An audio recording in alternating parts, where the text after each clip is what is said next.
Maybe closer. Yeah. Yeah. I like that siren going off. If this was the Midwest, that'd be different, but that's just every day out here. I had told myself I wasn't going to film a video today because it's me and Theis's anniversary. Been together for 4 years. And then we happen across this abandoned location. It's like, we have to... Okay, we're going to film the review. So quite a few companies have been sending me offers for e-bikes, but there's always something kind of wrong with it. Like, why is it $1,200? Why does it weigh 80 pounds? And so I haven't really accepted any offers in a while. And Isinwheel, I like that their bikes are tiny, light, and because it's micro-mobility. You can kind of zip around and throw them in the back of your car. And they're also pretty cheap, too. And the person, my friend at Isinwheel, keeps sending us stuff. Like, they were so happy that we made another video with the Isinwheel. And they sent us this little care package that had a helmet and all sorts of stuff. Well, I actually went through and made a helmet cam out of that so we can mount the helmet to it. Didn't bring the helmet cam attachment today, but we can't pass up this opportunity for an intro. Since they were so friendly, I was like, well, I wonder if I could get away with asking for another e-bike. And I see they do make some traditional big e-bikes and stuff like that, but they sell this, the Isinwheel U1, which is such a weird little thing. I wanted to get this for hacking because I think this, you can like 3D print it, and I want to add a big handle because I really like how this one, the U5, I think this is honestly a really good bike. You can just pick it up from this. This is the center of gravity on this thing. And I'm going to be adding a whole bunch of like toolbox stuff to the back of this one, so this one's not going to be as fun. It's going to be a work vehicle. We've done like, 40 miles on it so far, I think. This one, today's our first day riding it because it's been raining for so long. And we're up to like 3 miles. It's a cute little bike. I think this one's 36 volts. Here's the manual, actually. I have a clip that I filmed of it. And you can go around the side. I believe the battery is in here. And I kind of want to open it up and see, like, what can you do with it? Apparently, it's a little bit heavier than the other bike. I just noticed there's a label over here. Do you want to come over here and look at that label up close? Actually, I can just do this.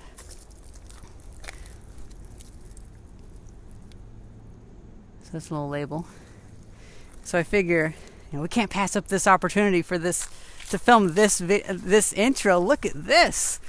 This is apparently some medical company that we just happened to... I hope we don't get in trouble for being here, but there was no sign saying we couldn't be in here on the back of the building. There was on the front, but not in the back. And this is so cool. I think this bike is so funky, but it is pretty light. It's about the same weight on the spec sheet as the U5, but it doesn't have like... What has tiny tires? It's just really cute. The throttle is really funny. If you want to take a look at that. What a weird throttle. I believe they made the U1 before they made the U5. So it's a bit of an original beast, if you will.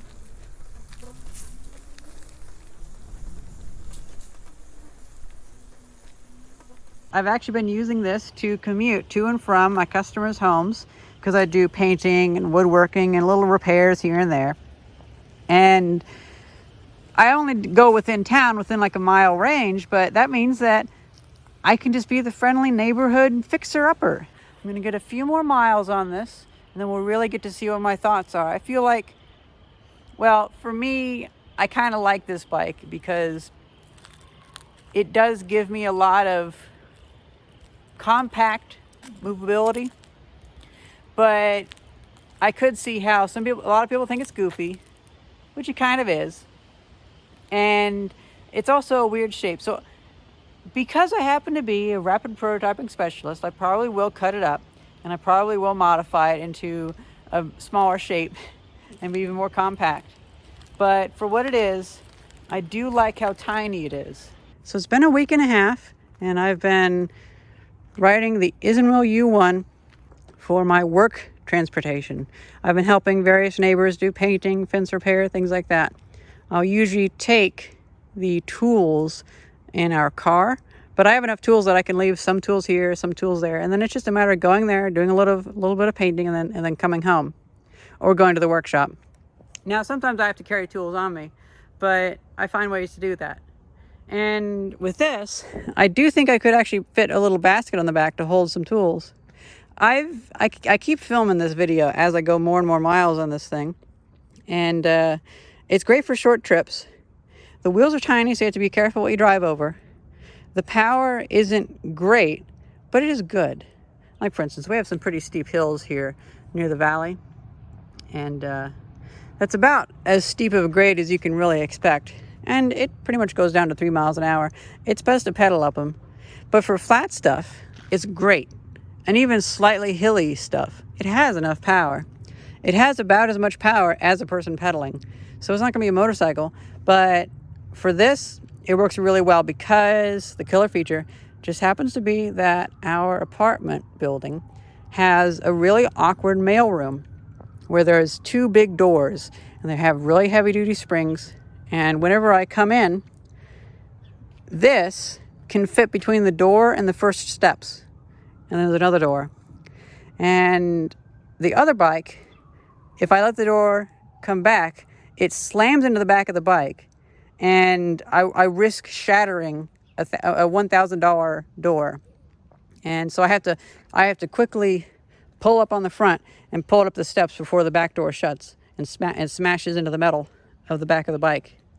And then whenever I'm opening the door, I have to get it halfway up the steps and then open the door, and it's very awkward. But this will sit on the low part past the first door, and then I can take it up the steps and sit it diagonal and open the door with it just sitting there. So for me, coming and going from our apartment building, this works really well. Sorry. I can't recall what exactly I've said already, but I keep filming this video, trying to improve what I say, but I feel like I did a pretty good job there. And, well, I'm going to get going now. This has been working out pretty well. I think somebody that wanted this as their only vehicle might be disappointed.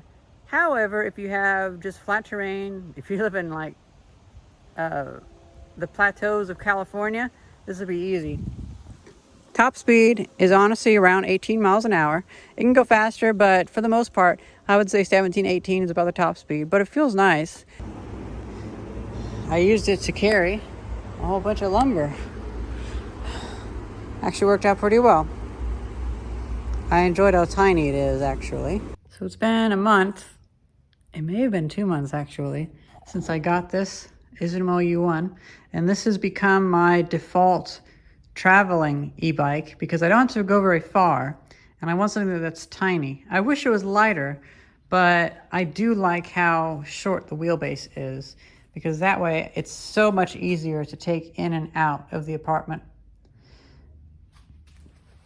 I kind of wanted to take it apart, but you know what? It's kind of a valuable tool.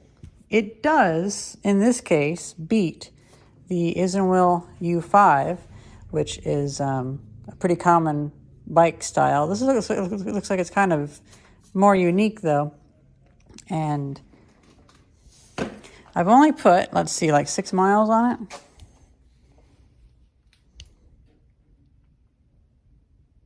I swear I've put more on it, though, because I've been doing a lot of short trips, like 1/8 of a mile.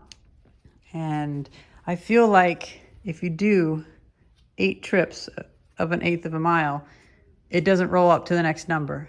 And I feel like that's kind of common amongst a lot of the e-bikes that I currently see. They don't really register short trips, something to do with the memory. I could be wrong, though.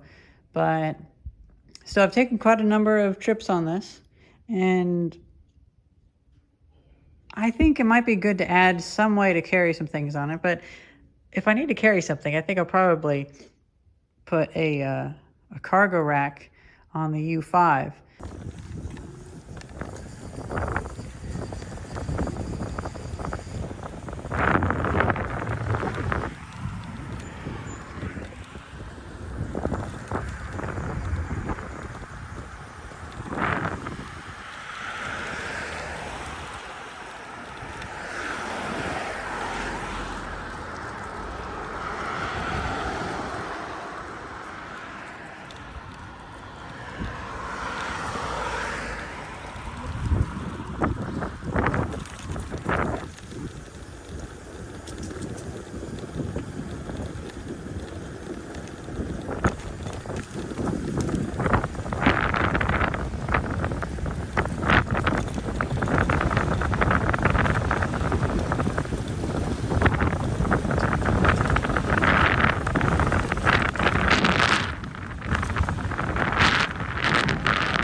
This helmet cam mount isn't quite working out for me, but oh well.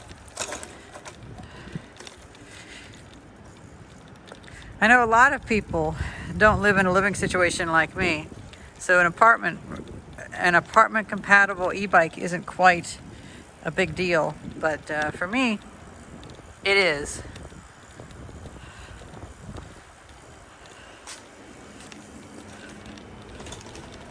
Because of this.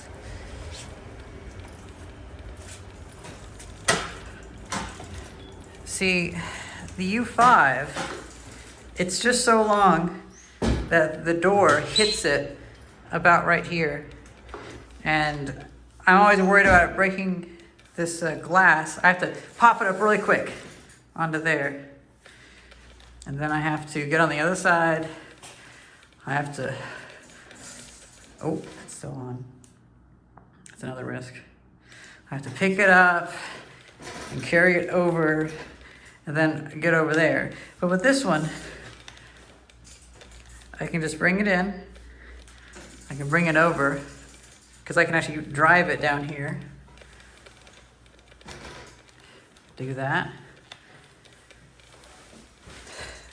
And look at that. I can even have it on the upper flight of steps. For some reason in 1930s buildings, you know, they just decided that we're gonna have a step every 20 feet. For some reason.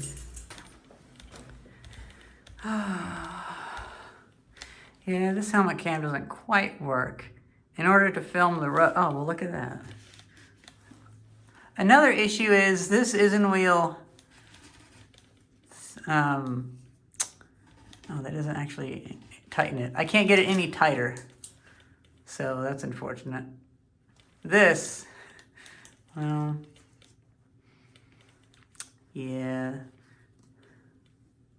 Don't really know what to do with this Isinwheel helmet. I can't make it tighter.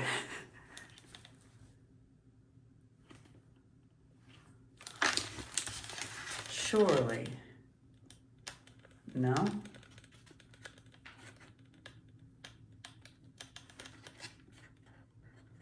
Oh, I really don't know, to be honest. Oh. Finally.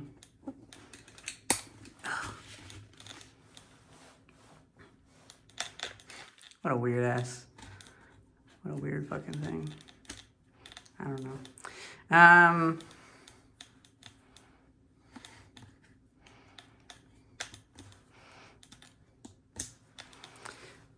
Anyway, that camera shot was not very good, and I know that, but whatever.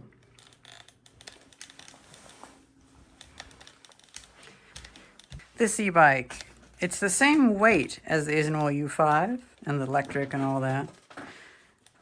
It doesn't fold. It is a little bit less power, but for an apartment, the smaller size means a lot, because I can get it into the building without worrying that it's going to break the glass on the front door of the mailroom.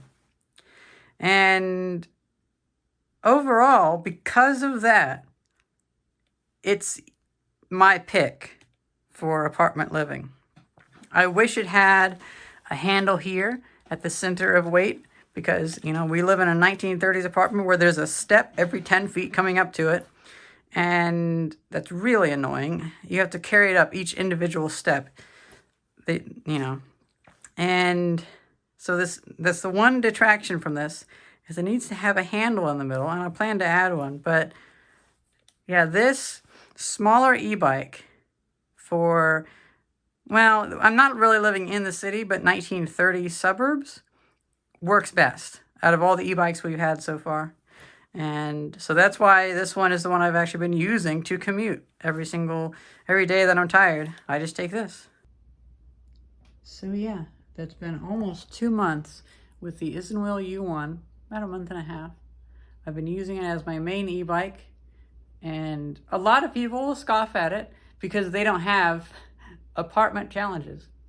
But if you live in an apartment, or if you rent a floor upstairs or something like that, and maybe you have steps or a lift or a small mailroom or whatever it may be, the shorter wheelbase of this, as opposed to the other one, could make it worth more to you. It's weak powered, it doesn't go super far, it's a little sluggish, but to be honest, I have both bikes and I picked this one. So it's funny, I thought I'd have to really reach to find something to like about it, but, well, it's the one I go for because the other one is just so hard to get in and out of the building and out of the courtyard and onto the street. Well, I hope you guys enjoyed this video. Thank you very much for watching. See ya.